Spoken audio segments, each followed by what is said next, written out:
What's going on, everybody? Welcome back to the Opinionated Idiot YouTube channel.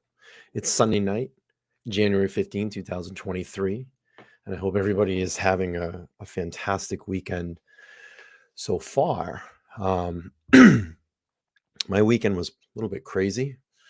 It's now we're getting some rough weather here on the Northeast, a little bit of snow, a little bit of rain, cold, typical stuff at this time of year, but hoping that all hope it goes by quick because we don't like long winters here in the Northeast. At least I don't anyway. And I'd rather be in a warmer a warmer climate this time of year. So just some updates if you guys haven't been first of all, actually, I want to thank all the new subscribers here over on the channel.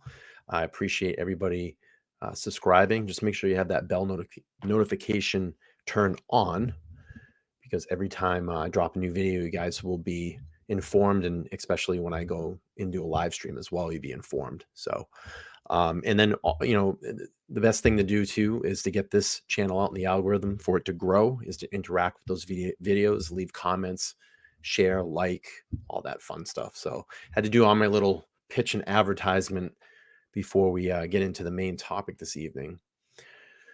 So, as you guys know, we've had a little bit of some updates. There were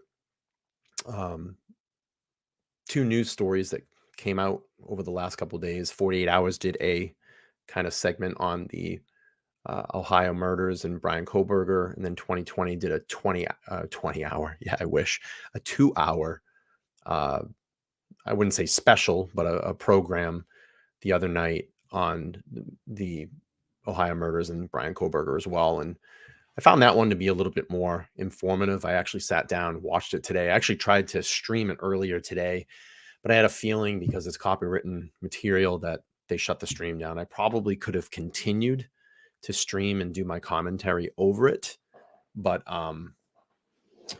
they and then post it up after. But I wanted to do it live, get the interaction with the audience, but that just wasn't going to happen. So, as we know, Kohberger is scheduled for his first preliminary hearing on June 26th of 23. So it's going to be, it's going to be a long time here waiting, and a long time that we can continue, as kind of the online sleuths, to go over this evidence and question. And as more things come out and more interviews happen, we get to learn more about, Maddie, Kaylee, Ethan, and Xana, and especially, Bryan Kohberger as well. There's recently an interview, excuse me, with a ex Tinder date that went out with Kohberger, I believe back in 2015. I actually just did a video about that, and that will actually be posting up tomorrow at 5 p.m. So I would appreciate, if you guys go over and check that one out. So yeah, that's kind of where we're at. Preliminary hearing is the June 26th, and we'll just have to go from there. But what I wanted to do this evening was, if you haven't seen it already, there's been this virtual tour of the crime scene over at 1122 King Road in Moscow, and it's very detailed. And I wanted to go through this with you guys this evening, as the person that did put this together. And I'll leave the link. I'll actually drop the link in the chat if this is something that you guys want to go check out and check out it, in more detail. But as you can see, it's the front of the house, and it has this kind of 360-degree view. And whoever put this together just did a really great job, kind of outlining all the landmarks as well. Different views from the road, where the house is. And you basically can just see the house, in relevance to where it was, how close it was to Sigma Chi, the Sigma Chi house. It's just literally walking across the road. And this would have been the road that suspect Kohberger would have traveled This is Taylor Avenue here. And this is very in-depth detail map. So let's start, if we were traveling the road, and you can see King Road here off to the left, and this would have been the path that Kohberger would have taken. And let's see, let's start here. This was the released body cam footage, was in this area of the fire hydrant that evening. And we've seen that. And I can play this here. Couple beers. Beers? Yeah. Hard liquor or anything like that? No. Hey, is that beer? What's up? Is that beer in your hand? Yeah, I'm 21. You got the ID on you? That's the fire hydrant, Hey. as you see in this area here that's being pointed out, would be just behind this white car. Is that beer? What's up? Is that beer in your hand? Yeah, I'm 21. You got the ID on you? I don't. Okay. I'll take it back to my apartment if you need. Okay. Sorry. You got a driver's license? I don't have it. What? No, in general. I Yeah. do have one, yeah. What state is it through? Idaho. Idaho? Mm. Okay. Perfect. I'm just going to check if everything's good. Since they're not open, I'll let you hang on to them. Okay. So- Will I get charged with anything? No, or- no. Okay.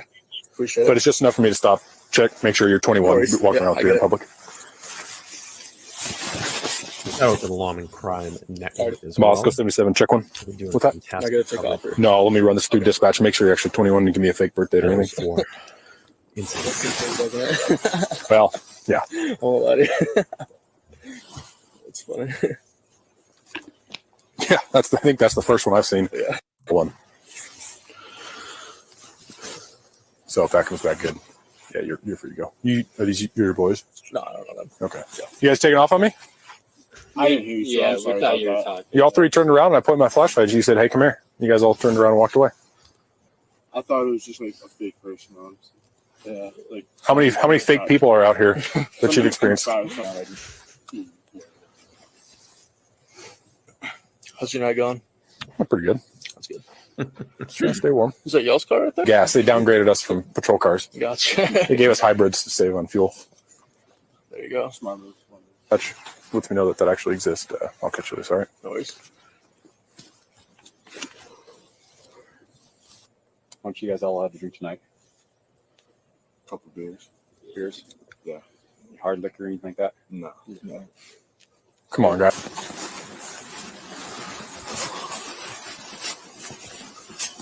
Excuse me. All right. If you guys all want to stand somewhere in this area. And that's the fire hydrant right there. You can see it where this and literally King Road is right behind this fire hydrant, and you'll see that on the map here. All right, so that's your fire hydrant here. If you were facing, that Subaru was parked basically where this SUV is right now. So the Subaru's here. If you were to turn to the left, 1122 King Road is here. So Kohberger would have came this way up Taylor. And again, if you spin this direction, Sigma Chi house is here.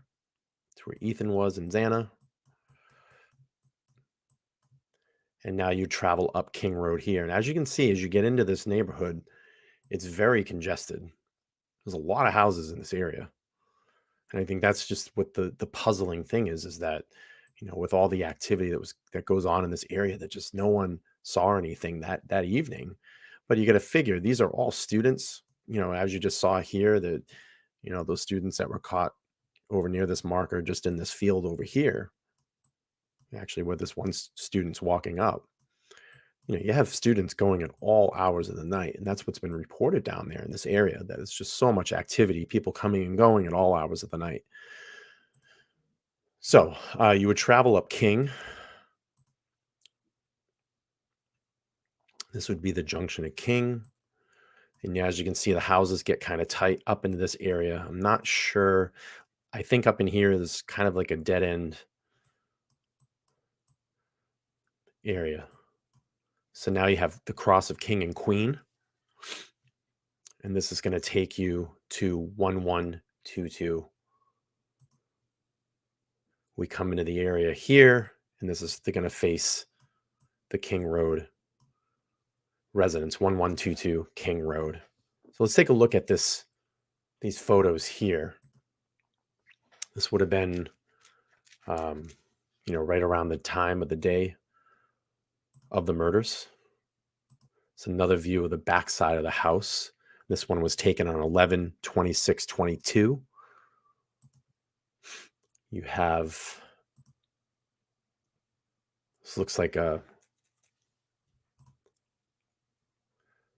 overhead view of the house, probably a drone.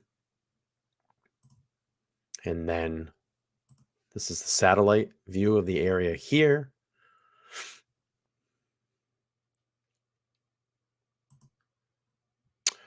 And now this here is from the affidavit. This was the cell phone. This was the camera that caught the noise of the thump and thud, and also the dogs barking that night, the dog barking that evening. And you can see that's, less than 10 yards away, 50 feet, maybe, if I was guessing, 45 feet away. Let's see if we can now enter the house in this virtual tour. So this would be the front entranceway as you come in. Wow, this is very detailed.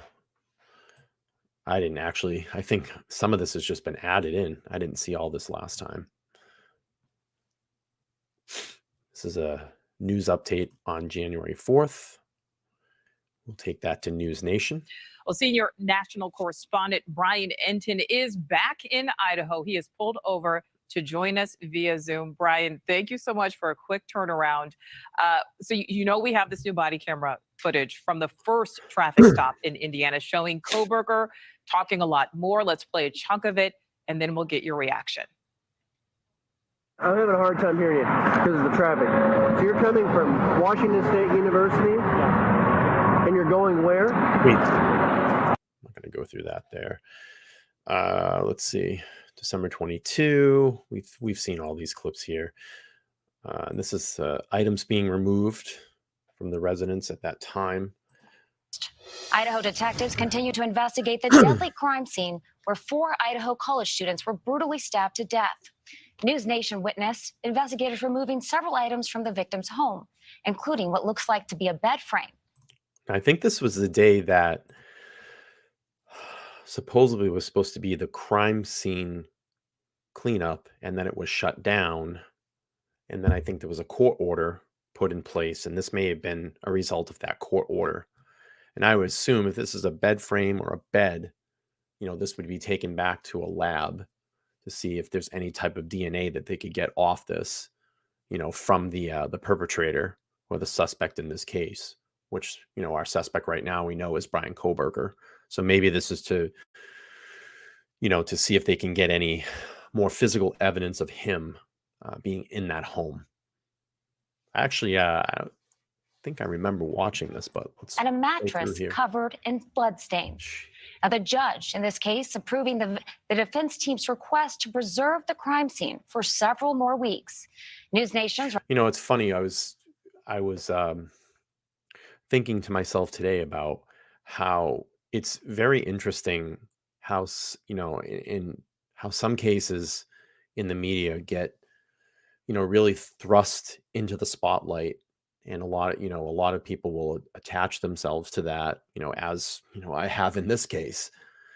But how it how some cases get grabbed and elevated where some don't. And I think it's sometimes just the nature of that crime.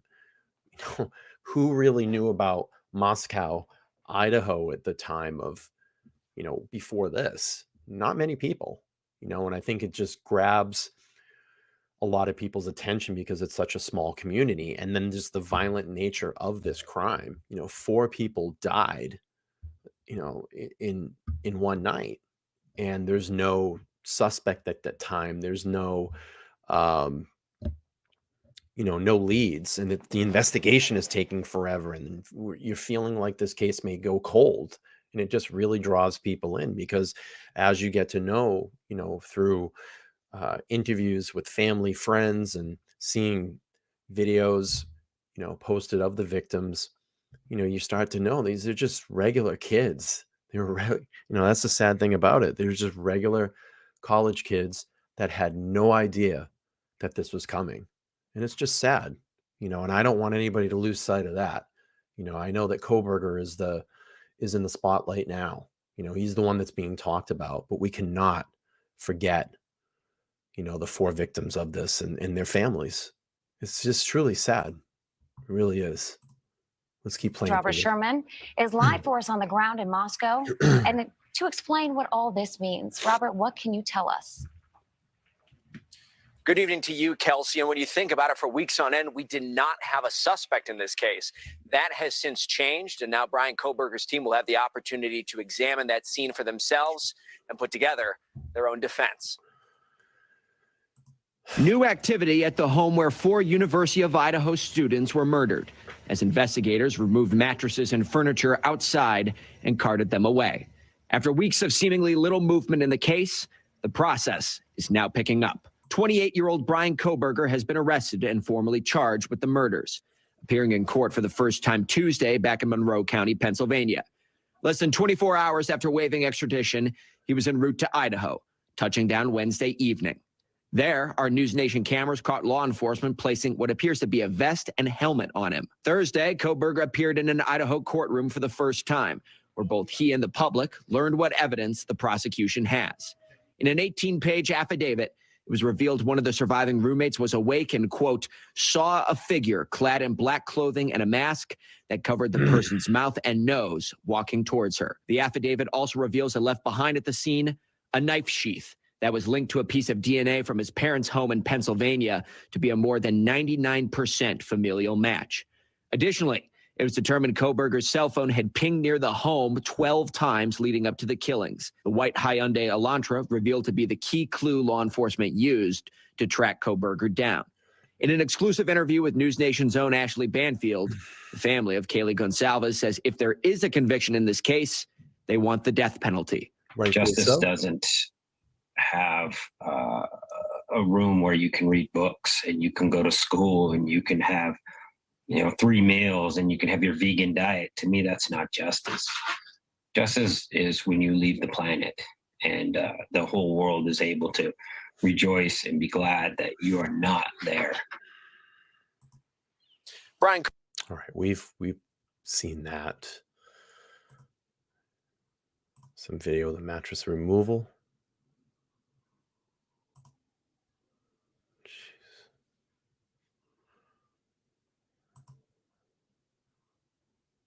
It looks like they're. Oh, I thought there could have been blood stain, but there's just this branch right here that's kind of obstructing the view of the home, of the mattress. So let's see.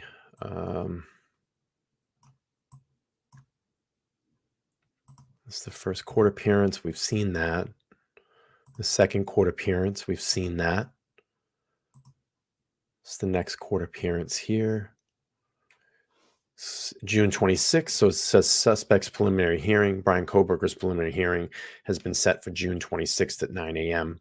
Bryan Kohberger appeared on court on Thursday, where he waived his right to speedy preliminary hearing with no bail. So basically, to waive your right of speedy trial gives you time, and that's why the first preliminary hearing has been set to June 26th. And I think, if I was to speculate during this whole situation with his defense team, is that they're going to methodically go over all of the evidence in this trial.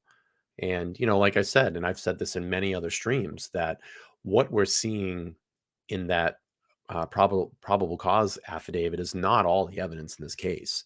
That's just a lot of circumstantial evidence with the one DNA evidence that they have at this time to, link Kohberger to this crime and, put out that to make him, suspect number one in this case, to have that, to be able to arrest him.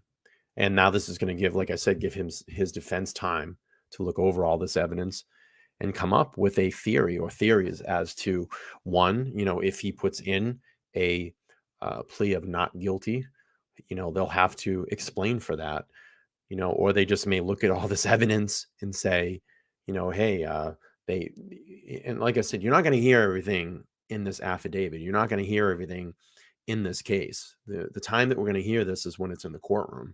We don't know. The prosecution might have many other samples of DNA at this point. It could be a hair fiber fell in some of the blood, or a clothing fiber, fiber that he was wearing. We don't know, and we will find out in trial what they have. So this means the Washington State University PhD student who is accused of murdering the University of Idaho students in this early morning of November 13 will not appear in a courtroom again until June 26th. So basically just what I got done saying there. This is the request. So you have state of Idaho versus Bryan C. Kohberger. Basically says, this is just basically waiving his right to speedy trial. Suspects defense team filed a request for discovery this week, asking, among other things, of information about the co-defendant in this case. And there's just a lot of legal information in here that I won't, I'm not going to go too much through, but if you want to check that out, it is in the link that I dropped there in the chat in more detail. Suspect enters house, movements and timeline. This looks like this is a 3D virtual tour. Let's take a look at this. This is pretty interesting. Mates Bethany and Dylan were sleeping on the first floor. Since then, we've learned Dylan was sleeping here on the second floor, along with Xana and Ethan located here. Kaylee and Madison were located here on the third. What I just found out today, and I didn't even know this, through that 2020 special that they had, was Kaylee wasn't even living at the house at this time. She just actually came to see Maddie and stay over one more night. She just, what they say, she just got a brand new Land Rover and wanted to drive down and kind of just spend the night and celebrate with her. So, that whole theory of, everybody thought that Kaylee was the target. I find that kind of hard to believe. I think at this point it could have been Maddie. Maddie could have been the target, and Kaylee was just there and became collateral damage. So let's take a look at this. Floor. The dog was located on the third floor and the room by itself. Let's move around and see through the walls into the kitchen, to the back slider, and take a look at the time frames. At 4. It's amazing what some of these people come up with, some of these, virtual diagrams. It's just really great what they put together. I wish I had that talent to do something like that. At 4 a.m., the suspect can be seen trying to park his car. At 4:09, approximately 5 minutes later, he enters the house through the back slider. At 4:18, he leaves the house after committing the crimes. At 4:20, he's caught on camera driving away at a high rate of speed. All of this only took 9 minutes. Let's watch what that looks like. So the suspect enters through the back sliding door. He pauses at the stairs to look around to make sure no one's up. He then turns and goes upstairs. And that's the thing. Why did he go up those stairs to the third floor? And that's what makes us all now starting to believe that, starts making us believe that, that Maddie was possibly the target in all of this. The first bedroom he stops at and opens the door, he sees no one there. He continues to the next bedroom. Just going to address this comment really quick in the chat. Kane Cordova says Bryan is innocent, and he says, keep in mind the camera footage did not record a license plate. Every person that is accused of a crime is always innocent until proven guilty. Right now, Bryan Kohberger is the suspect number one, and the prosecution in this case feels that Bryan committed these crimes. He's going to get his day in court, and we will find out if he is guilty or innocent. I'm going to go back to this diagram. Here we know what happens. Downstairs, Dylan is sleeping. The noise from upstairs wakes her up. She thinks it's Kaylee playing with her dog. She gets up and goes to the door and looks out. She sees nothing there. The suspect then continues down the stairs about 3 minutes later.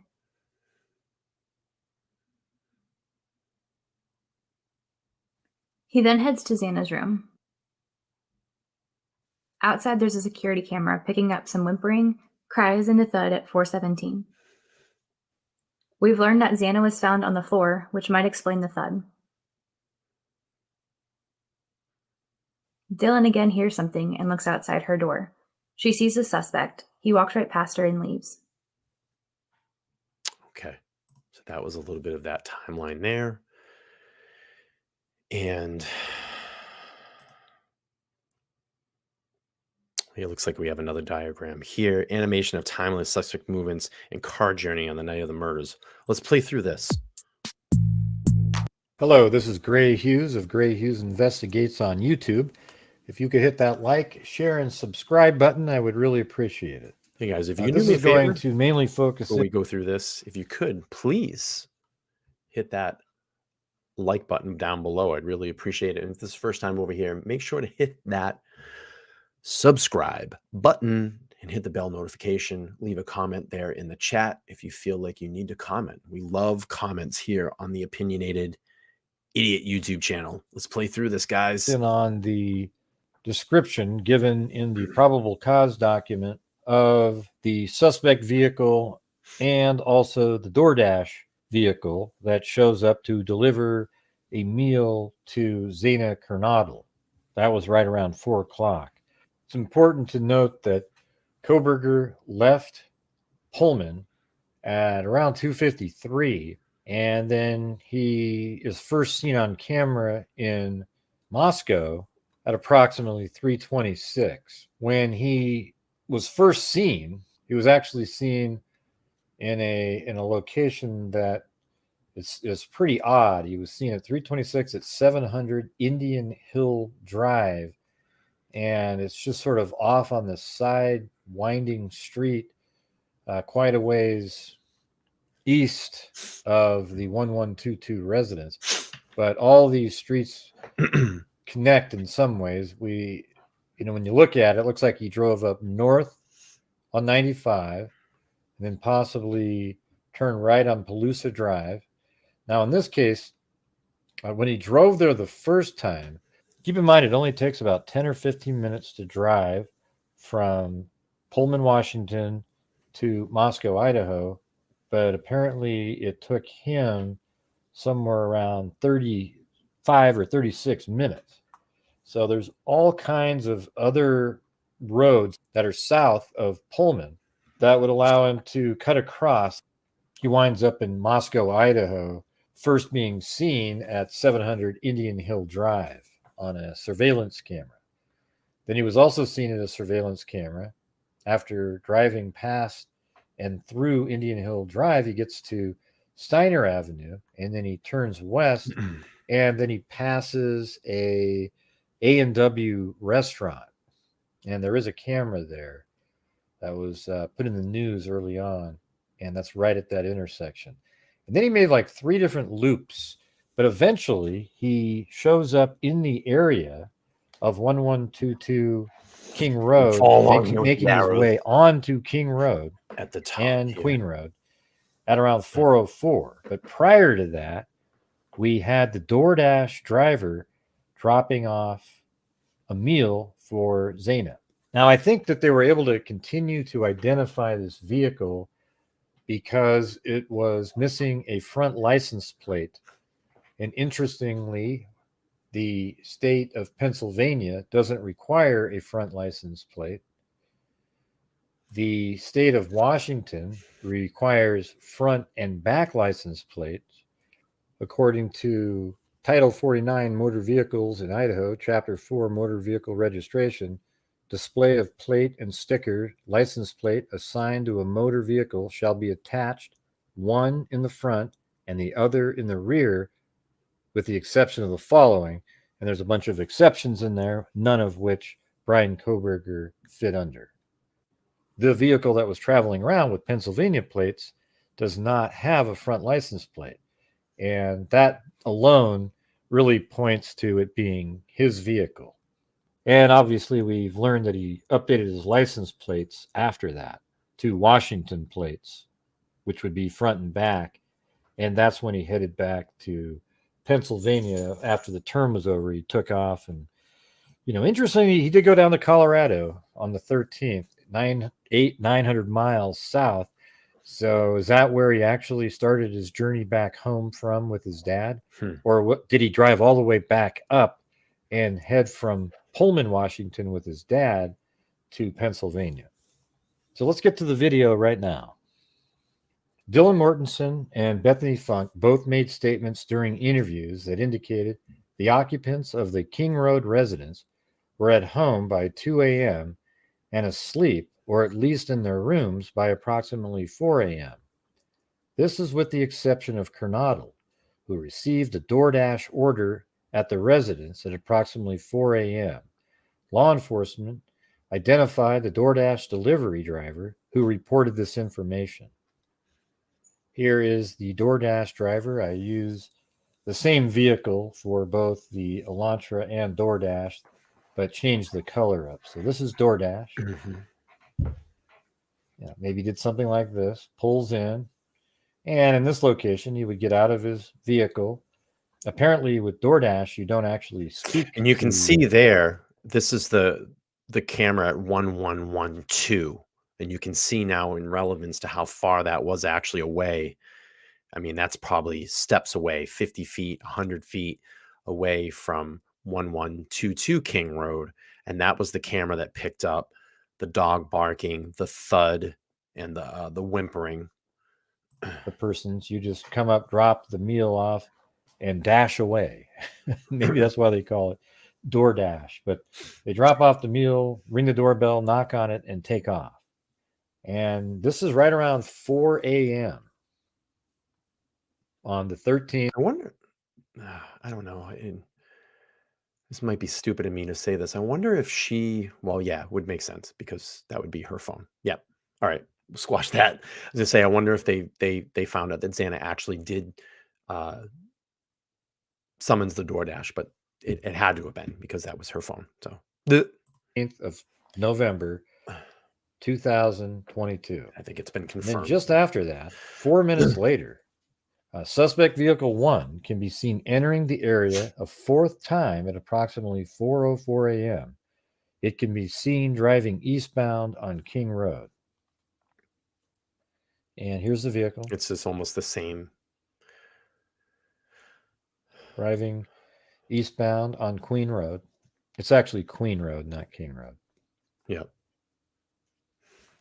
And then it stops and turns around in front of 500 Queen Road, number 52. Now, I think it's right back here because we did learn that there's a surveillance camera right here. You can barely see it in my off to the side there. It appears to actually be facing this area right here. Then driving back westbound on King Road. When suspect vehicle 1 is in front of the King Road residence, it appeared to unsuccessfully attempt to park or turn around in the road. Then it continues westbound on Queen Road to the intersection of Queen and King Road, and where it does a 3-point turn and then drives eastbound again. That house. I mean, you're seeing the movements of that night. I mean, he really circled and scouted out that house before parking. He did it again. Queen Road. And then it drives around, and I believe this is... maybe that's to see if there was any activity, any people walking in and out of the house. Was there any lights turned on? just stuff like that. So that's probably what was in his mind. Where I'm just putting in what I think is that he drove up around into the parking area that's behind the 1122 residence. And it remains there from probably something like 4:05 or 4:06 up until 4:20. And then at 4:20, suspect vehicle 1 is next seen departing the area of the King Road residence at approximately 4:20 a.m. at a high rate of speed. Suspect I'm vehicle sorry, I'm fidgety tonight. I cannot get comfortable in my chair. 1 is next observed traveling southbound on Walenta Super Drive. fidgety. Based on my knowledge of the area and review of camera footage in the neighborhood that does not show suspect vehicle 1 during the time frame, I believe that suspect vehicle 1 exited the neighborhood at Palusa River Drive and Conestoga Drive. Palusa River Drive is at the southern edge of Moscow and proceeds into Whitman County, Washington. Eventually, the road leads to Pullman, Washington. And you can see on the map right here, the vehicle comes out right here in this location at Conestoga Drive and Palusa River Drive, which is right there. Then the vehicle turns left from their perspective, right on the screen, and then turns right onto Highway 95 and takes this is the route that they have in the probable cause document. Drives south like this. It takes approximately 50 minutes. So he leaves at 4:20, got into Pullman. I believe it was like 5:35. There are about 10 to 15 minutes of time. I wonder why he took this long route where it looks like there's a highway, and I can't zoom in. It's like 210 that were just connected. He could have taken this 210 highway and probably did in the same route in 20 minutes. I mean, maybe he takes this route and he's thinking about what he's going to do. Is he really going to do it? You know, those type of thoughts, what to do afterwards. You know, just all these, are we, you know, maybe psyching himself up to do this? You know, this is all speculation, but I'm sure, you know, that's what's going through his head. I'm missing in the length of time that it should have taken to drive that route. So I guess it's possible that he dumped an item somewhere on that It's route. been a lot of the speculation too, is you know, maybe the knife was dropped at this, you know, going back, clothing, but I'm sure that police have already gone through all of this and, you know, have been meticulously out there scouting this route. Out back to Pullman. But he also went to some great lengths to drive in very out of the way ways to get to places to throw people off. Okay, so thank you guys very much for watching the video. Investigates. It's part of kind of this virtual tour that we're in here. And it says this one here is a timeline. We basically have already gone through that. And detailed spreadsheet timeline of events.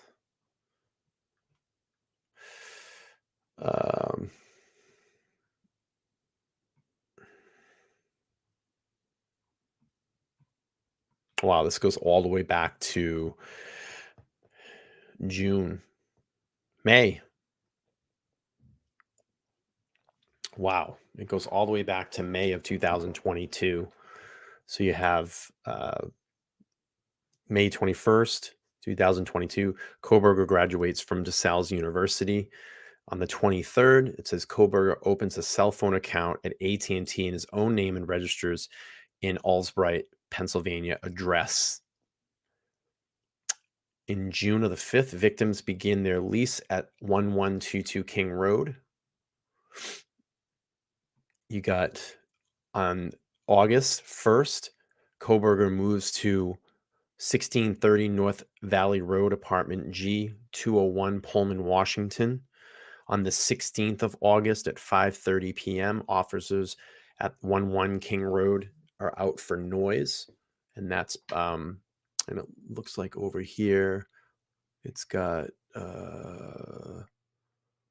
phone ping in yellow. Okay.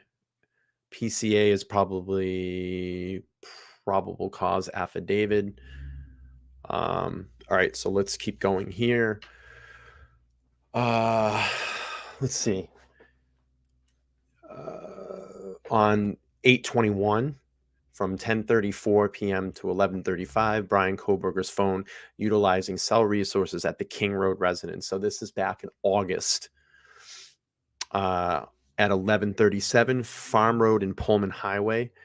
Let's see. This is when Kohberger was pulled over.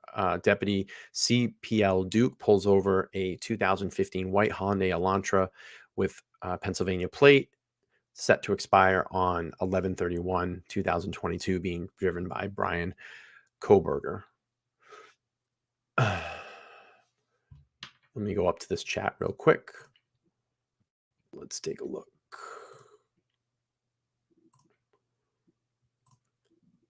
Mara, appreciate that. She says, didn't catch the plate because PA doesn't have a front license plate and he was doing 60 miles per hour. You said good defense. Yeah, absolutely. You know, and this is what I said too. I mean, we're going through all the circumstantial evidence here and looking all this over. You know, the biggest thing right now is that there is DNA that is linking Bryan Kohberger to this murder scene. And I just want to make sure that I am very clear here on this channel that everybody is in right to a fair trial, to get due process when they are presumed guilty of a crime. And that's why a crime goes to court, evidence is put in front of a jury, and the jury makes the decision if someone is guilty or innocent. And right now, it does not look good for Kohberger. I'm going to say that. It does not look good for him, but he does deserve due process. You know, that is our as much as all the emotions right now are beating against us, as much as, you know, everybody wants this guy to hang for his crimes, you know, for the crime, you know, as much as everybody's upset, he is entitled to a fair trial, just like everybody in America is entitled to a fair trial.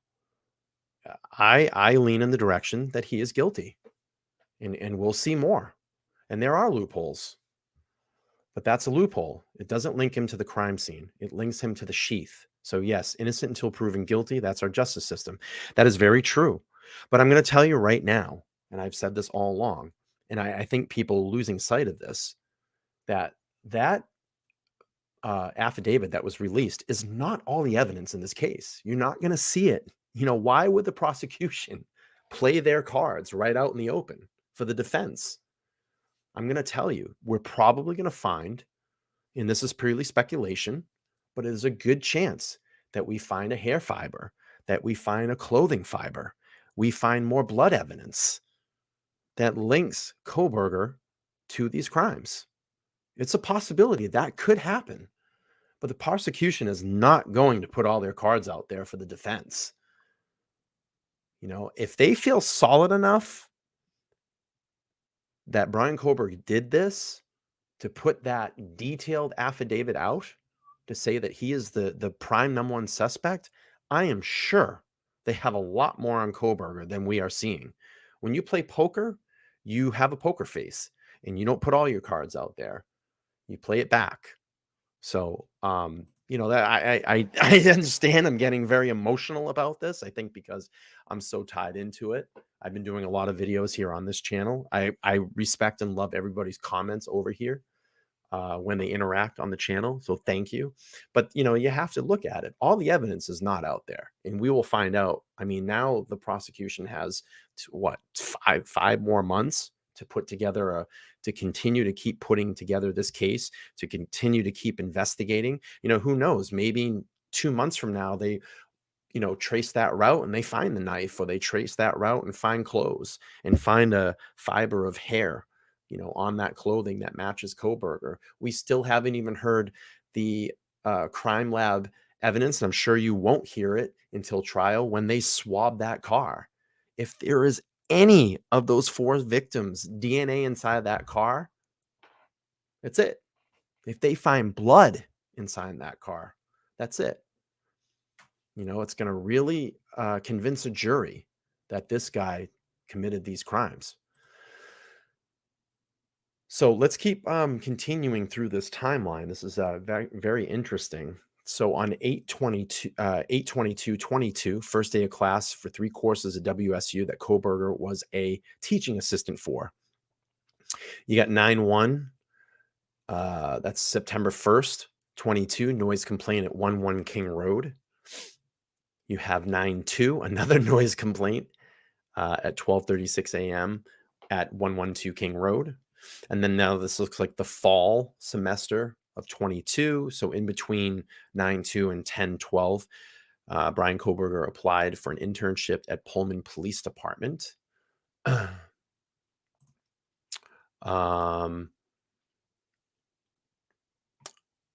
We got October 12th of 22, Moscow Film Society University of Idaho Film and Television Department present Scream. In 10/14/22, WSU police officer pulls over a 2015 white Hyundai Elantra with Pennsylvania plate being driven by Kohberger. So now we're going to go to November 11th. In the morning, Kaylee buys her Range Rover, then heads to Moscow for a party and shows off her car at 5:30 to 8:30 p.m. Veterans dinner at 22. Veterans dinner 2022 at the ICCU Arena, the main campus. At night, it looks like Kaylee is Dylan's +1. So that was a party that they went to. You have, so that was the, what was that, Friday? Let's go back. So it looks like she was there for that weekend. Yeah, it was a Friday. So she started on the Friday. We're going to go to Saturday. And of course, we know the 13th was the night of the murders. So on the 12th, final Vandal football home game. And you have kind of the timeline goes here. Ethan makes a Venmo payment, final activity to Jack K with a note that says, thanks. I know there was a lot of speculation about that.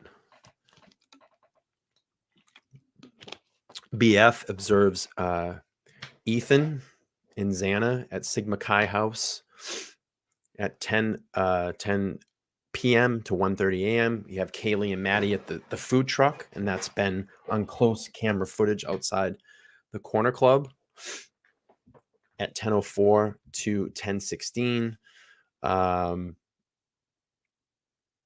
There was a citation that was issued. So now we start getting into the night of the crime. 11/13/2022. Xana speaks with her father, Jeffrey, for the last time as he states that she told him she was hanging out at home with her boyfriend. At 1:30 a.m., Kaylee and Maddie seen on Twitch. Okay, I'm sorry, I messed that up earlier. Now they're seen at the grub truck. Sorry about that. BF estimates that Ethan and Xana returned to the King Road residence at 1:45. Now you're at 1:56. Private party reported that he dropped off Kaylee and Maddie at their King Road residence. 2 a.m. Dylan and Beth made statements during interviews that indicated the occupants of King Road were all at home at this time. 2:26. Kaylee's first call to ex-boyfriend Jack D. BK. Now this is remember. Let's see. That's ping. This is phone ping footage. BK's phone using cellular resources at his residence, 1630 North Valley Road. So this is where Bryan was. Kaylee makes 4 additional calls to ex-boyfriend Jack D for a total of 5. Now you have the CCTV footage of suspect vehicle 1 observing traveling eastbound. That's at 2:53 a.m. So 3 a.m. to 5 a.m. BK's phone does not use cell phone tower resources in close proximity to King Road residence. 3:01, 2 officers make contact with 3 males and issue all MIC citations. And I believe that is some of the body cam footage that we've seen, and that was what was the runners in the background, and then there was a supposed scream that was heard. Now you have all the close camera footage. White sedan, suspect vehicle 1 seen traveling westbound. 3:28 a.m. suspect vehicle 1 seen traveling westbound on Steiner. So this is all kind of building up to now where, he's driving. Multiple sightings of suspect vehicle 1 making 3 passes at 11:22 King Road residence, then leave via Wilnetta Drive at 3:32. Now you're backing up a little bit. The two officers leave that area. Both Dylan and Bethany made statements during interviews that the occupants of the home, with the exception of Xana, were asleep, or at least in their rooms. Time frame, so 4 a.m. to 4:25 time frame, and the investigators believe that homicides occurred.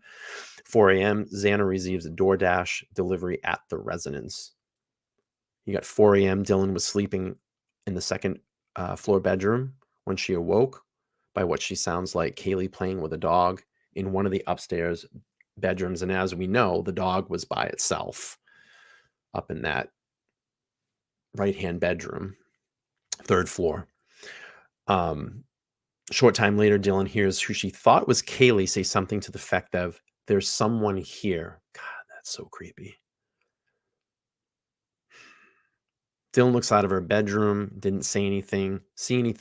Suspect vehicle 1 seen driving eastbound on King Road, stopping and turning around in front of 500 Queen Road, number 52, then driving back westbound on King Road.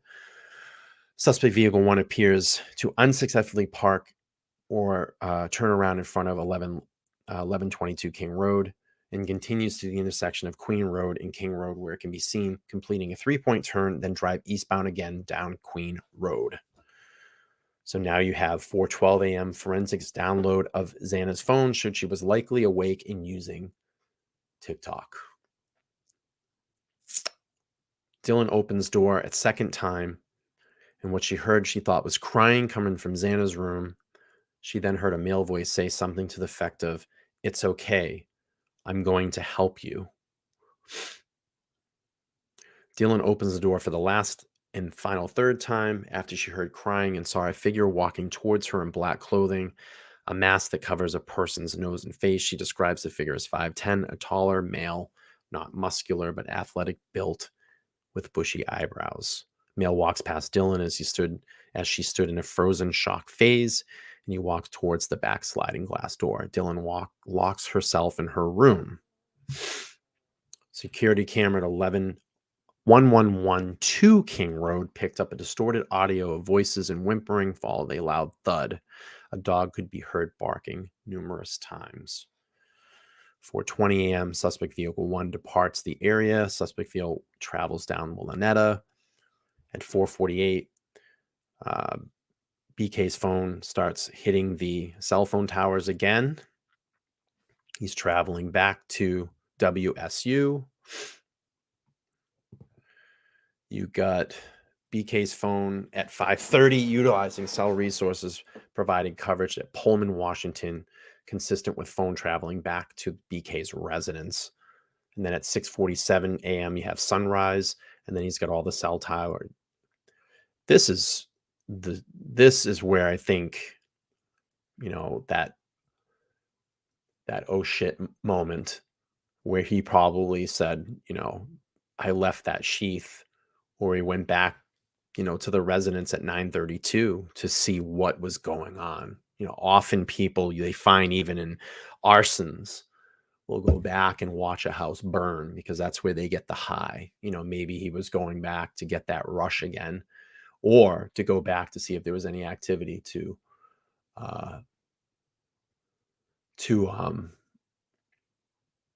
get that rush. So yeah, Bethany and Dylan summoned friends to their home because they believed one or two victims on the floor had passed out and was not waking up. At 11:56 a.m., 911 call is placed from inside the residence using B&D's phone requesting an aid of unconscious person, and dispatch spoke with multiple individuals. And I know there's a lot of issues and about the unconscious person.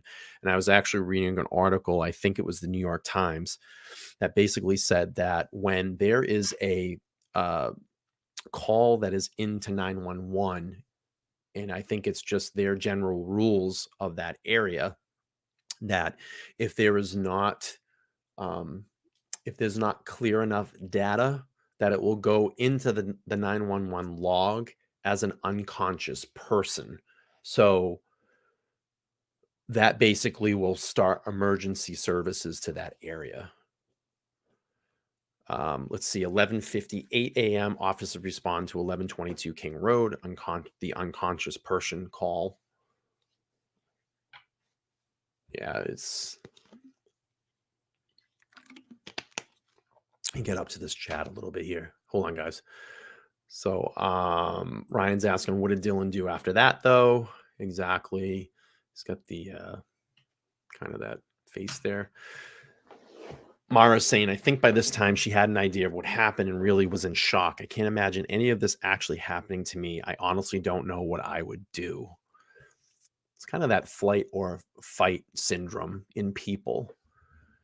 And you don't really know until you're in a type of situation like that, you know, and you have to keep this in mind too, you know, as we've seen and as we know, and I'm not defending in any way, but as we've seen and as we know, that we have seen multiple videos of that area. And I've said this early in the stream, there are so many people that come and go out of that house. You know, maybe she thought this was a hookup, or maybe she thought, you know, this was just another drunk person walking through the house. I mean, I know, like, when I've partied at houses, you know, back in my younger days, you know, people came and go out of those houses at all hours of the night. You saw someone kind of walk through, and, you know, you might be passed out on the living room floor. You wake up and look, and you see someone kind of walking around, and you just kind of go back to sleep. I don't know. You know, we don't know. We weren't there. But I'm sure that, you know, we'll hear more about this, you know, during the trial. Mara saying, I really can't even fathom the reality of this. It's crazy. And that's why I think that this case has pulled in so many people, has really, you know, grasp us in to find out what happened. I mean, four innocent kids get killed, you know, and then you're saying, is it just one? Is there multiple people involved? How can one person do this? You know, and that's the thing that I look at too. You figure this is 14 minutes to do all of this. And you think about how short that may be, how long that may be. 14 minutes is a lot of time. I actually timed myself the other day. I got up, I went in, I made some breakfast, I sat down, I watched a YouTube video. You know, there's a lot of time. There's a lot of time within 14 minutes. Yeah, 11:56 a.m. Ryan. She waited 8 hours. You know, we don't know if she was intoxicated. We don't know if she was on drugs. We don't know if she passed out. But I'm sure more of that information will happen out in trial. I've been watching true crime for a long time. These sorts of mental gymnastics to accommodate Dylan's behavior do not usually happen for people who are not young, white, beautiful, and female. Mara saying, that's what I mean, though. Maybe she thought it was just a fluke, or knew what happened and really was that bad and it wouldn't matter. She needed some time to process and pinch herself. We don't know what she heard. The coroner said the 911 wouldn't have saved them. Yeah, there was no at that point. There's just no. It was past the point of being saved. Okay, so let's take a look. So we had the response at 1122 King Road, unconscious person. We had Bryan Kohberger's phone utilizes cell resources that provide coverage to Kate's Cup and Joe's coffee stand in Clarksburg, Washington. You have surveillance covered. Yeah, I'll get this right. Surveillance footage from the U.S. chef store located in Clarksburg, Washington, adjacent from a coffee shop that showed the white Elantra consistent with suspect vehicle 1. At 12:46 p.m., BK's phone utilized cell data in Albertson. That's in Clarkston, Washington. And basically, throughout that day, it's just kind of giving more of that timeline. I'm not going to get too meticulous into this. Let's see. 11:17, autopsy performed on all victims. 11:18, BK registered a 2015 white Elantra with Washington and later received a Washington. It's interesting that he changed. It's interesting. He changed his plate. It was Pennsylvania, and then it changed to Washington. Almost 2 weeks later, he changed his plate. Moscow at 11:19, Moscow police put out a map of the area of interest to collect video footage. Police evaluate tread marks from in front of King Road residence for the first time. 11:21, you have the memorial service for Ethan. Police expand the crime scene. 11:25, MPD, say that 5 times fast, placed beyond the lookout to area law enforcement agency of a white Honda Elantra in that area. So they already knew. They already knew what vehicle they were looking for. Investigators and FBI behavioral analysis unit returned to home after the crime scene had been untouched for days. After searching the inside of the house, one investigator left with several small bags in his hand. So there was data, see, this is what I mean. There's evidence being collected at that time. And we don't have privilege to all of that. This case file is going to be huge when it goes to trial. 11:29, WSU police officer Daniel Tenigo, Curies with white Elantra registered at WSU, locates 2015, Pennsylvania. I mean, this is back on the 29th, and it's registered Kohberger. WSU officer Curtis Whitman looking for white Honda Elantra, located in the parking lot. Police tow away the 5 vehicles that have remained in front of the crime scene since 11:13 for further processing and evidence gathering. Let's see. Plates expired on the 30th. That's why is that interesting? Well, it's very interesting that,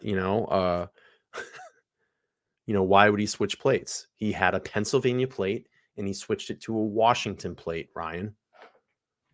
So that is interesting.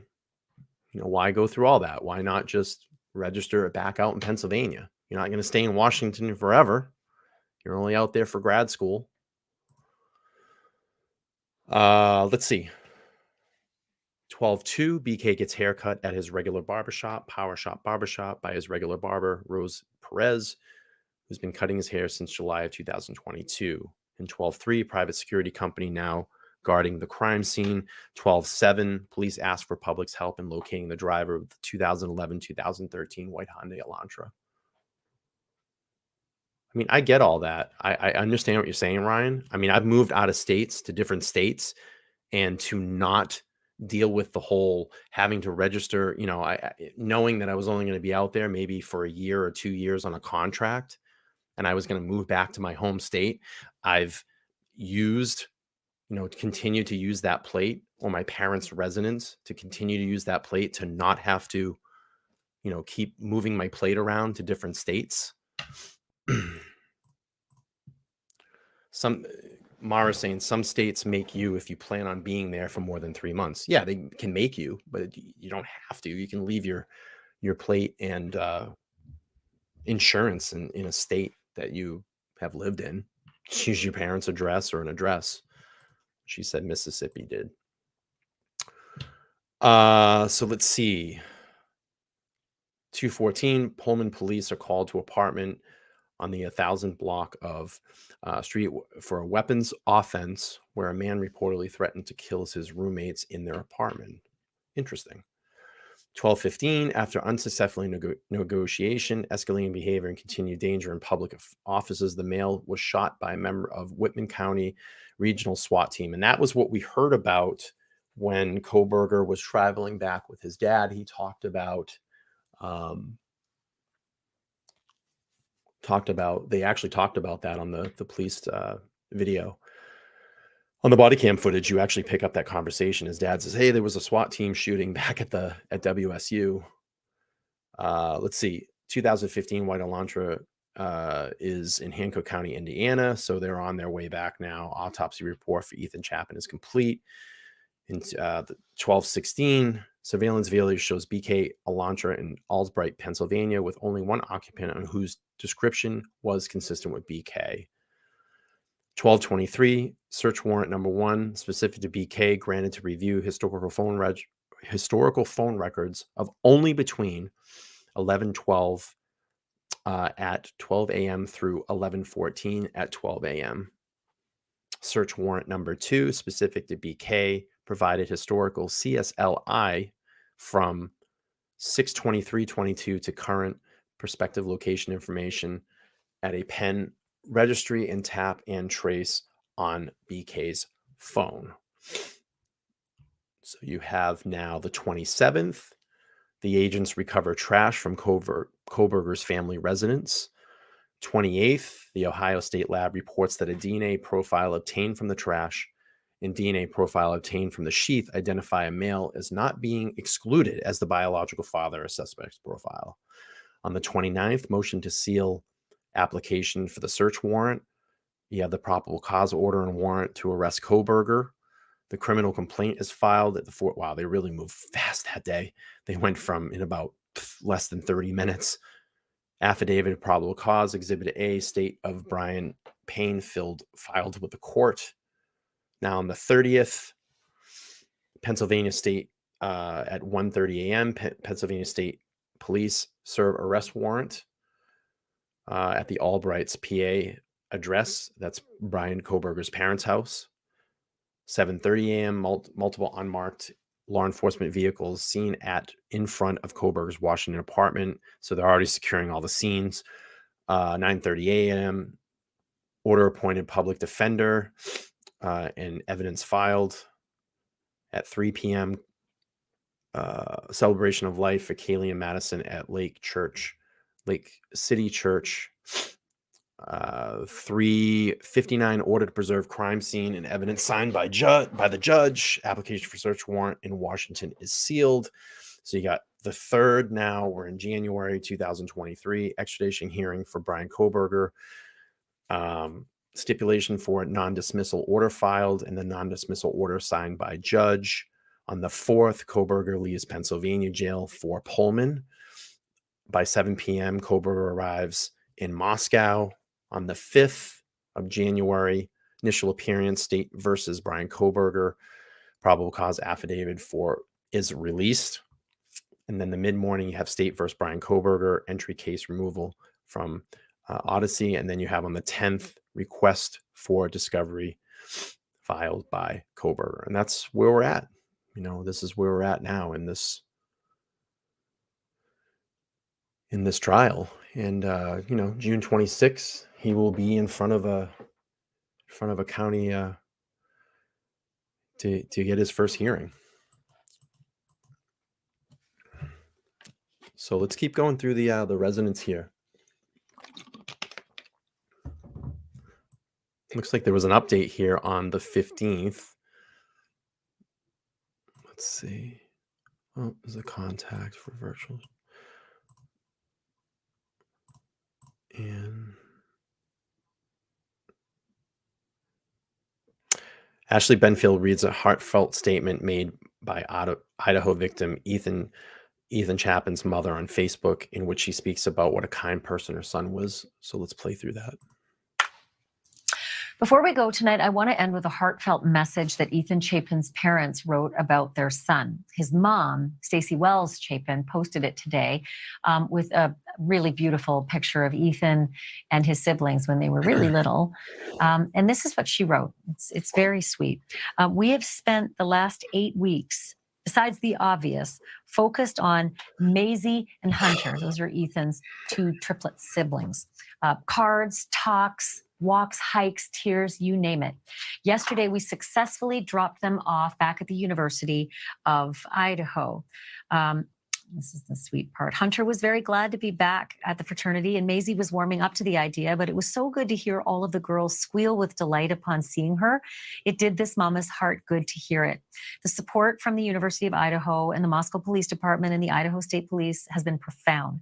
Maisie and Hunter are rock stars, and we couldn't be more proud of them. Their job now is just to be kids, start where they left off, keep goals and aspirations in mind.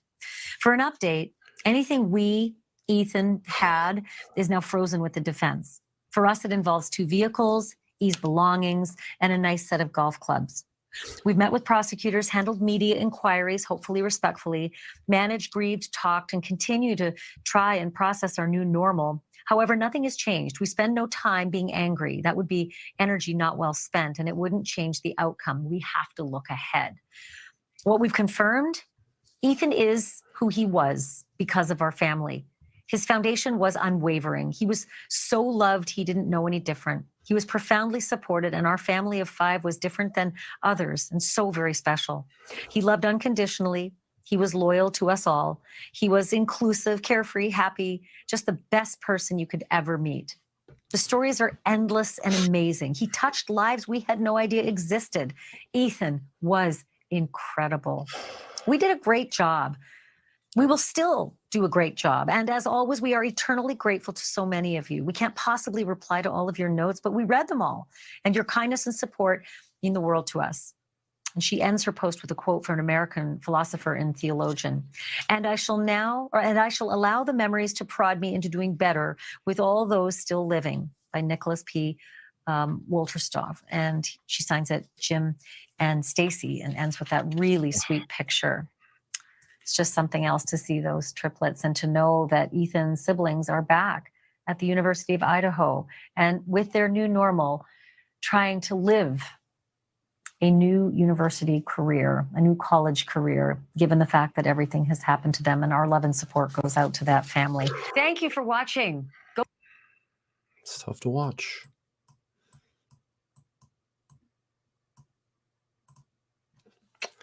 So we exit the meeting room here. Let's see. On November 13, 2022, at approximately 4 p.m., Moscow Police Department Sergeant Blaker and I responded to 1122 King Road, Moscow, Idaho, to assist with scene security and processing of a crime scene associated with 4 homicides. Upon our arrival, the Idaho State Police forensic team was on the scene and was preparing to begin processing the scene. Moscow Police Officer Smith, one of the initial responding officers to the incident, advised he would walk me through the scene. Okay. This is the preliminary affidavit, that information there.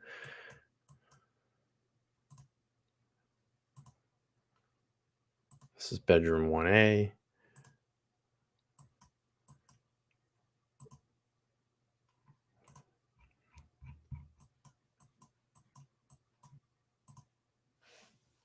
And then they just have clips of the affidavit. This is what it would look like kind of in real time.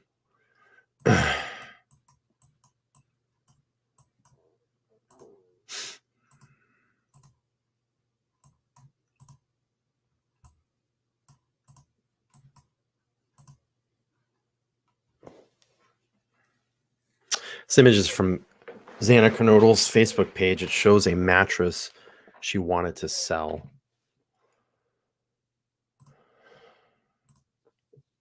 It's a picture of bedroom 1B. That looked like Xana's room. Just give me 1 second really quick.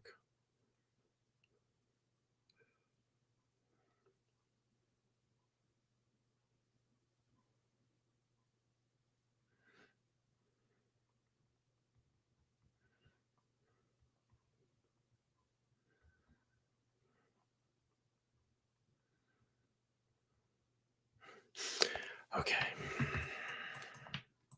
Let's see.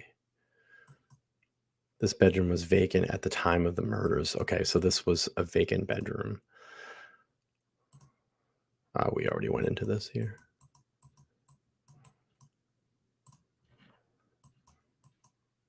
Go up to the stairs. Up to the second floor, it looked like there was a living room or kind of a meeting area here.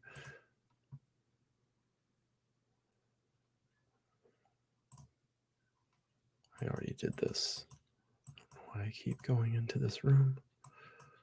Keeps taking me back to that room.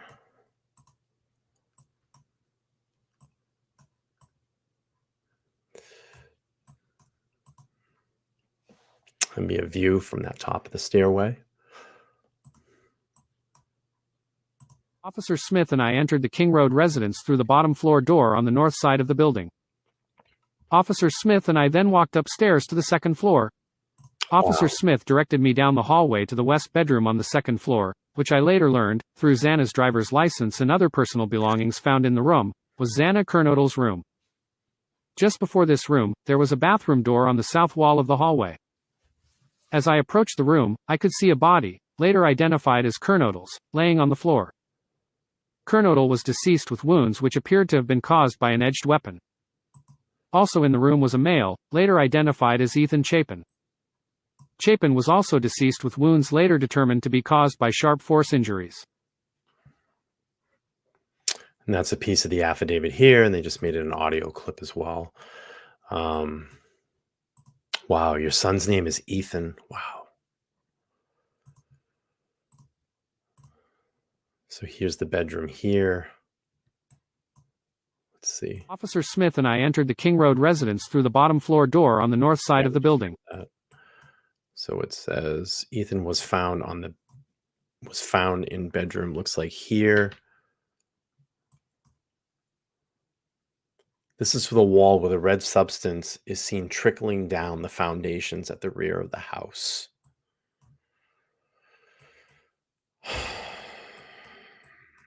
Very small rooms. This is the closet here. That's what it would be looking in from that. Very small rooms. Let's see if we can go back out to, we're in the living area again. Now we'll go up to the third floor.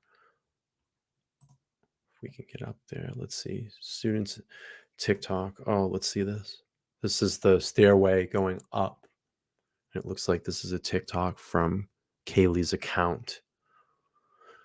It says the roommates are pretending to be each other. And I mean, this is really where you get a feel for them and just how playful they were and so innocent. Let's check this out. God, it smells like dirty dick in here. Murphy, you've been a bad boy. That's Maddie V and Kaylee. Oh my God, it's 9:10. Guys, can anybody drop me to class? I'm fucking late for my meeting. I'm supposed to be 10 minutes ago. Did anybody do their chores today? Fuck, I'm just gonna do it. Kaylee and Xana. Oh, shit, you guys. It's 8. Gotta go. Jake's calling. Oh, Jake's calling. Oh my God, I look horrid. Oh, Murphy, you look so cute. Get out of here. You seriously gotta get out of here. You're fucking stupid as shit. Hey guys, I know I talk about myself a lot, but like, what would you guys do in my situation? Xana, where are you going? Yeah, I gotta go pull you out. Failed 12 already. Maddie V and Xana. Do like a one night, like let's just. Maddie V and Beth. Yo, is it okay if I have a party? Like just 3 or 4 people at most.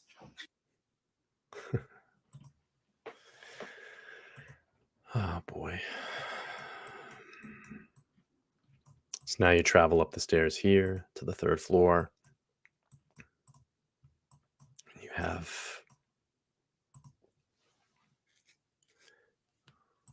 there's not an audio clip here, but then I followed OFC Smith upstairs to the third floor of the residence. The third floor consisted of 2 bedrooms and 1 bathroom. The bedroom on the west side of the floor was later determined to be Kaylee's room.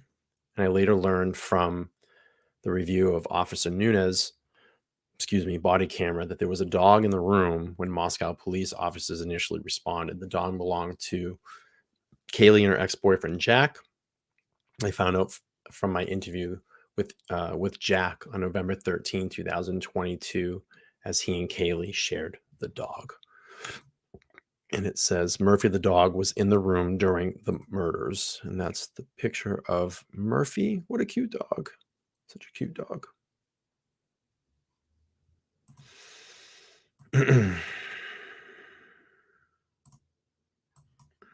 The kitchen below is here. Again, tiny, tiny rooms. This is the bathroom. That area, shower room. It's the shower, what it looked like non-virtually. And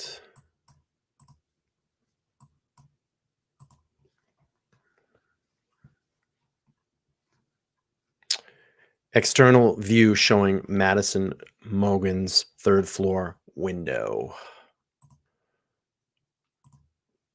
This photo shows the window of bedroom 3A above the balcony. This is Madison's bedroom, is where Madison and Kaylee were found. The photo also shows the window of the bedroom 2A in DM's bedroom on the night of the murders, and that was taken on 11/26/22.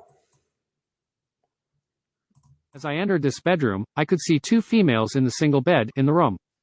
Both Goncalves and Mogen were deceased with visible stab wounds. I also later noticed what appeared to be a tan leather knife sheath laying on the bed next to Mogen's right side, when viewed from the door. The sheath was later processed and had K-Bar, USMC, and the United States Marine Corps Eagle Globe and anchor insignia stamped on the outside of it. The Idaho State Lab later located a single source of male DNA, left on the button snap of the knife sheath. And this is the knife sheath here of what it would look like.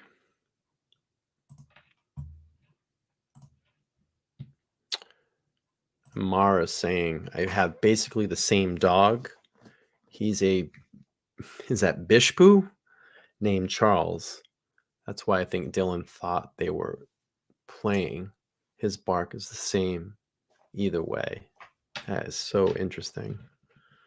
How you have just very much a lot of similarities. There's a photo of Maddie in her bedroom. This would her bedroom there, and you can see the boots that are on that windowsill. And let's go back downstairs before I finish up the tour of the house.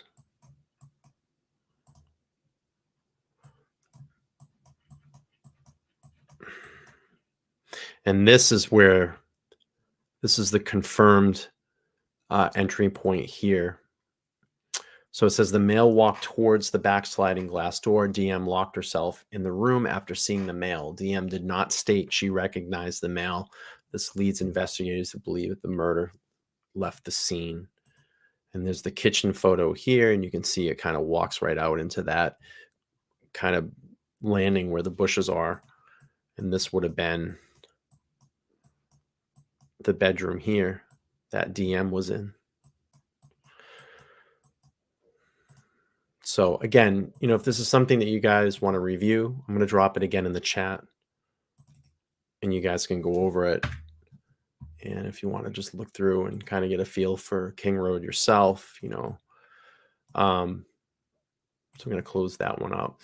What I wanted to do though, before I do end the stream is, there's been a new, it's not fairly new. It's about a month old of Ethan's parents speaking out, and it's really the only interview that I could find that they've had other than text interviews. But I'm going to play that before I close the stream out. And the thing that is just crazy is the reporter is the similarity of likeness to Kaylee is just astounding.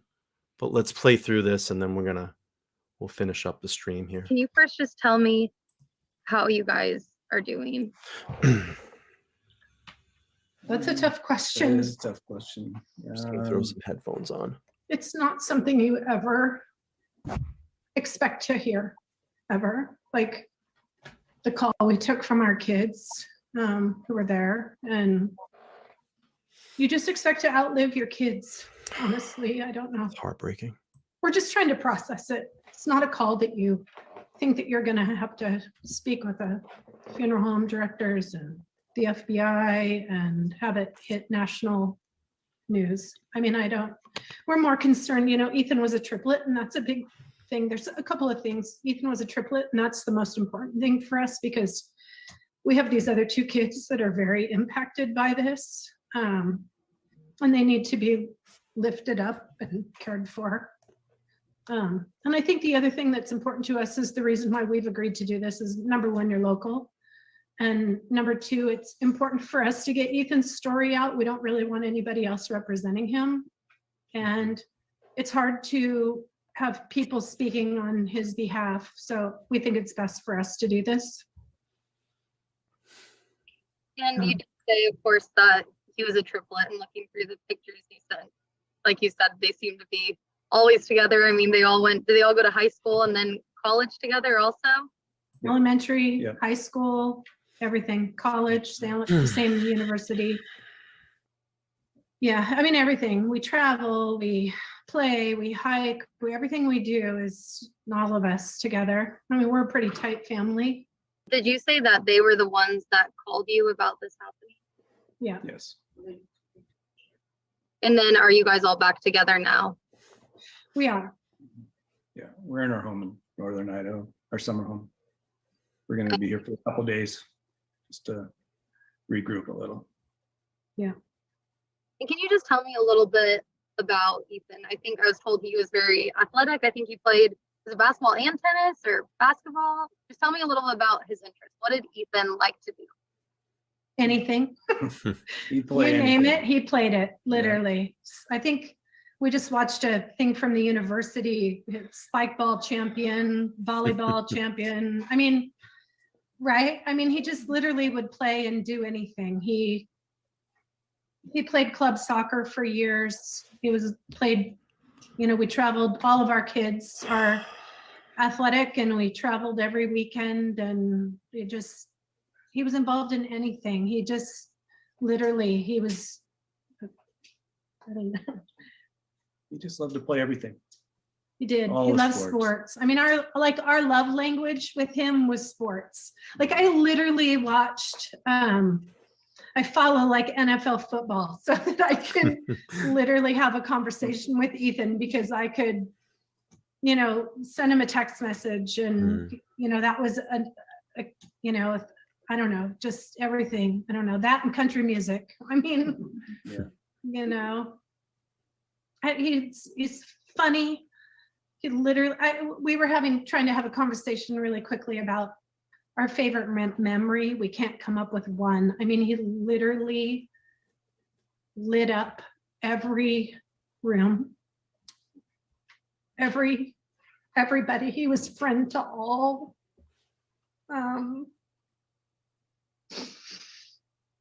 He was an incredible human. I mean, one of a kind, popular. I mean, not that that matters, but I don't know. I think we believe that if you literally asked anybody in his life, anybody, they would tell you the same exact thing. I mean, I just got an email from his counselor at college, and he just said, I love that kid the minute I met him. He literally walked in my office last week, and it was just simply to say hi. He had a huge smile. The whole, the feeling inside of the office changed just because he walked in. Mm-hmm. He always had something funny to say. That's been something we've talked a lot about. I mean, he was definitely the comedian of the 3 kids. He kept us all, I mean, we have the funniest videos of him.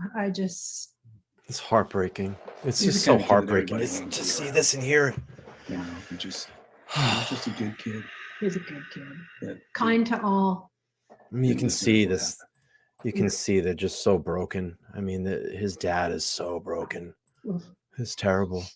And wasn't he going to school to study? It was something to do with sports, wasn't it? Sports management, I think. I don't know the technical title of it. But yeah, I mean, we told him he should go be a teacher and a coach. I mean, he was incredible the way he worked with kids, and he refereed youth basketball on the weekends in Mount Vernon. I don't know. He touched a lot of people. I mean, it's the amount of support that we The scene so far has been incredible. Right? Our neighbors, everybody. It's incredible. I mean, we have messages from people that just are like, I knew him and he was incredible. Our daughter knew him and all she talked about was how great he was. I mean, it's a huge loss. We were at Parents Weekend last weekend with them, and Jim and I left that weekend. And as we pulled out of Moscow, we literally were like, we've done it. We've literally done it as parents. We've created 3 incredible humans that will go on and have something great to offer to this That was world. not my phone, Honestly, by the way. all 3 of them. We literally had a conversation that we will no longer have to worry about these kids because we did it. What best way, people can support you guys right now? Now ADT professionally installs Google Nest products. Cool. It's an interesting situation because in all of your hardships in life, whatever you're going through, there's always like an outcome, like you get through it, right? Like, I don't know, whatever it is. This is something you wake up and you realize it's never going to go away, and That's not my phone. very different. It's a very different. 2 a.m. is a dark hour. I can tell you that. We're all. And I guess just during this time, like I said, you guys seem very tight knit. Are you just like, what's going forward look like for you? I know that's a hard question right now. I know it seems like you guys are really there supporting each other through this. I think one of the first things that, like, when we got Maisie and Hunter, one of the first things, that came to me is that our life has literally taken a left turn, and I don't know how that's gonna affect us, but we will not let this sink us. And the thing is that you have to look at, situations like this, and I've seen this happen before. That situations like this can break families apart. Married couples that have kids, they lose a child, and this breaks apart their family because they just can't cope in the guilt of everything that goes through. And then you start kind of blaming each other. But what these families need right now is strength, and they need to stay together, and they need to be there for one another, through this process. And it's not gonna be overnight. This is gonna be a long case. And hopefully Kohberger is the suspect that, committed this and pays for his crime. If he is the one that did this, and that it can give these families a little bit of solace in all of this. Let's finish this up, and then we're going to finish up the stream for this evening. I appreciate everybody thus far hanging with me over the last hour and a half. All the new subscribers that have subscribed to the channel over this last hour and a half. You are the ones that make this channel go, and I do appreciate that. Let's continue. Shine Ethan's bright light on their own. I think that's the questions I have right now, unless there's anything else you guys wanted to add. Kids, do you want us? Our kids are here watching. Do you guys have anything you want to add? Hunter, Maisie? No. He was their number one, and that's going to be a hard loss for both of our kids. Both Maisie and Hunter. He was kind of each of their number one. So it's going to be hard just for the 3 of them without him now that they're 2. We've gone from 3 to 2, and it's going to be hard for the 2 kids to figure out how to live life when you've spent 20 years as 3, and now they have to figure out how to be 2 and carry, I don't know. It's terrible. It's important for us. The reason we've agreed to do this is there's some misinformation out there, and that's been hard for us. And that's why we as a family, talked about it and agreed to do this because the things that are being said are 100% not true. There's not drugs involved. There's not some weird love triangle. Ethan stayed the night at his girlfriend's house, who was one of 5 girls who lived in the home. And it's just important that people let the criminal part of it try to work itself out, and that these kids, all of the kids were just really good, great kids. So, I mean, the light of the school, I mean, everybody knew them. One of them, I believe, was his girlfriend was also killed. Is that correct?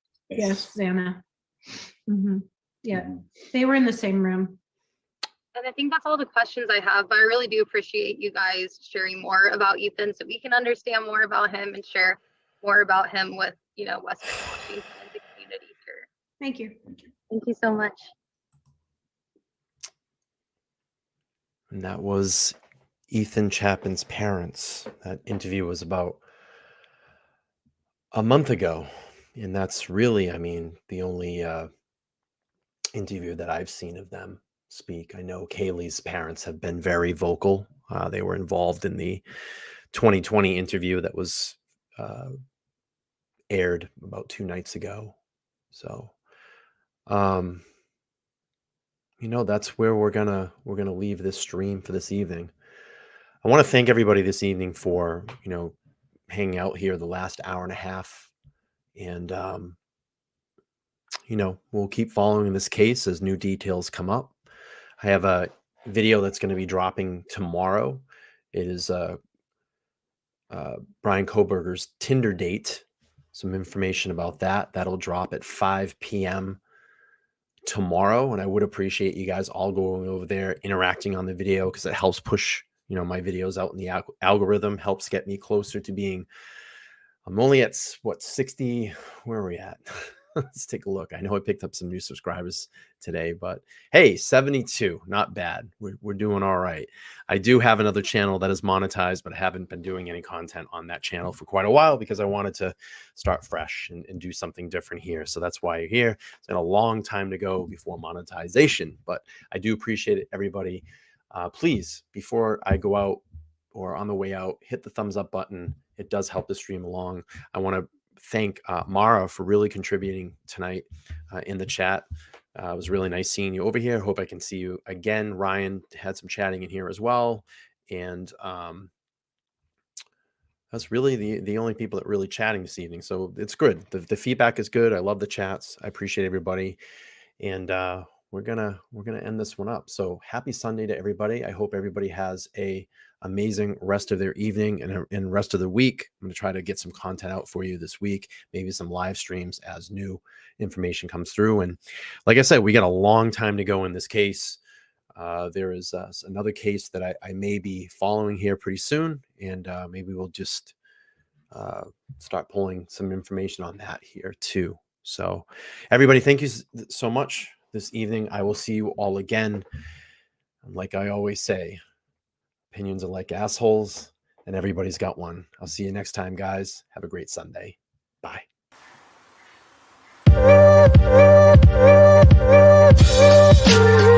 Thank you.